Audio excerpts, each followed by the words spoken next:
Do you see this? Look at this. My guitar is missing a knob. It had all three going into BronyCon. Who steals a knob?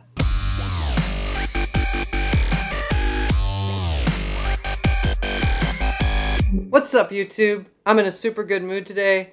Obviously, the whole thing with my guitar, yeah, I realized that the knob probably fell off and I'm just an idiot and forgot it somewhere backstage at BronyCon.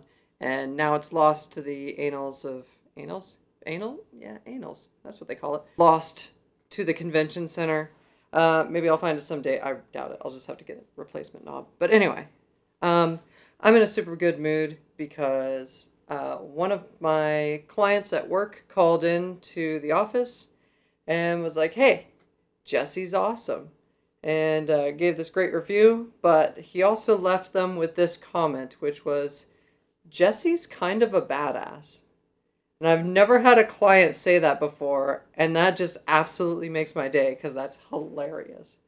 I had asked you guys in my last vlog, what kind of car should I buy? And I got a bunch of good responses from you guys, and I kind of wanted to go through those now and just kind of share them and see what you guys had to say. So without further ado, here we go. Let's take a look. All right, so the first response I have is from Based Tortellini that says, I have a Honda Civic 2010 and I love it. It works perfectly fine.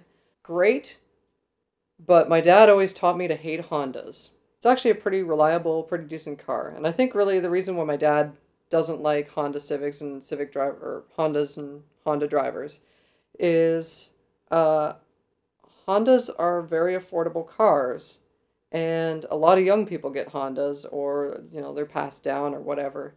And so consequently, you have a lot of new drivers driving Hondas. And because you have a bunch of these new people driving these cars, it's just a reality that when you're new to something, you're not going to be that great at it.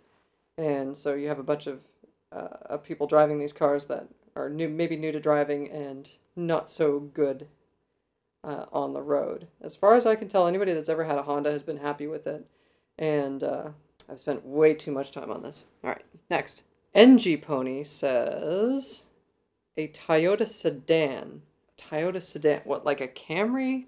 I test drove a new 2017 Toyota Corolla, and I rented one a while back, and I was actually really, really impressed with it. The new Corollas, they have a whole ton of features that are standard on it. Stuff that you wouldn't see in other brands of cars comes standard on the base model. Really, the styling on the inside is pretty cool. So if you guys ever get a chance to drive a new Toyota Corolla or to rent one, check it out. It's actually a pretty decent car. I was really impressed with it. JJ the 123 says, buy a Volkswagen Touran or an Audi Quattro. What does a Volkswagen Touran look like? It's a UK car. It's something I can't buy here. Great suggestion. It looks like a crossover minivan. I'm not into the minivan look. I gotta say, I'm more into the old style, like rugged truck or SUV kind of thing rather than the minivan look. What else do we got here? The Audi Quattro. When did the Quattro come out from Schick? Was that before or after 94? What came first, the Razor or the car? Luxury vehicle, 276 horsepower. You know, an Audi Quattro might be an interesting option. I don't think it's my style though. I'm definitely more for the SUVs, or when it comes to sports cars. While I can appreciate something that's a little older like this, I think I'm more inclined to get something like a 370Z. Larsis de Medici says, and these things here are why we need to have you be a presenter on Trot Gear.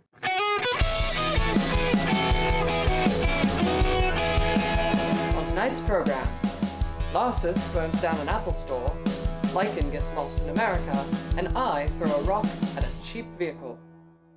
Also, my goldfish says that the perfect vehicle it's found for you is a 1966 Chevrolet Impala SS 427 with some modifications. Oh my god. I don't know if I can do the classic car thing. Soren Peak says, get an Edsel Ranger. It's pretty much an SUV. What does pretty much an SUV mean? By pretty much an SUV, he means it's a classic car that has enough trunk space to fit the planet. Made by Ford, so it's built Ford tough. TEW58 says, a newer Ford Bronco from before the 2000s. That sounds like an oxymoron. A newer Ford Bronco from before the 2000s. Is this the 2020 Ford Bronco? All right, that's what I'm talking about right there.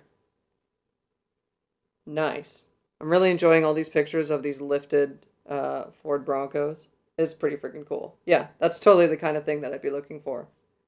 I don't know how practical it is. You wouldn't want to pick up your grandma in this. You'd need like a freaking wheelchair lift. Anyway, Vance says, both my aunt and a former boss own a Ford Flex. And he's amazed. Did you just assume my gender? And they are amazed at how much crap you can get in one of those. Let's see. The spacious Ford Flex. Get a great deal on one. BuyFordNow.com. The Ford Flex. Because we needed an answer to the Honda Element. Box design.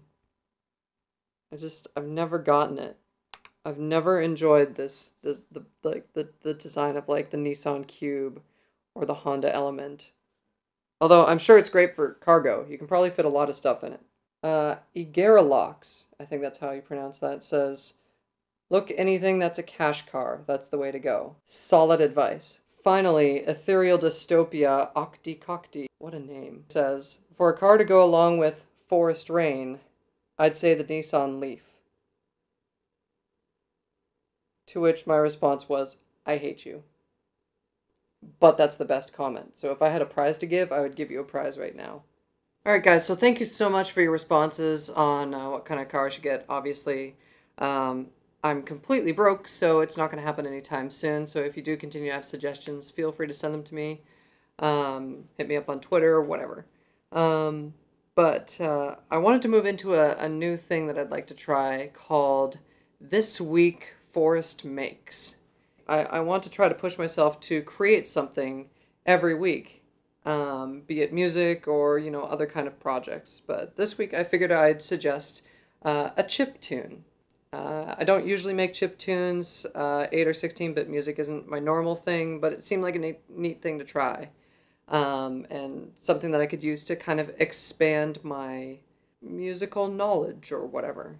But basically what I want you guys to do is I want you guys to think of what kind of gaming theme you would like to hear. Be it a battle theme or a romantic love interest theme or lead character heroic theme. You know, think of what kind of theme you'd like to hear in 8-bit and put it in the comments with the hashtag TWFM, This Week Forrest Makes. And I'm going to take a look through all those, see if I can get some inspiration from that, and try to get something out later this week, end of this week, maybe this weekend. And I'll try to put something together for you guys. If you can think of something that would be awesome, or some sort of creative theme, or some sort of idea to tie things together, or even like a short story or something like that, just put it in the comments below, tag it with that hashtag, and let me know. And I'll check that out. Anyway, that's it for you guys for now. I'm not sure how often I'm going to be able to do these vlogs and stuff like that, but I figured I'd just give this a try, see what I can do. Until next time, check me out on patreon.com/ForestRainMedia and on Twitter @ForestRainMedia. And aside from that, I will see you guys later.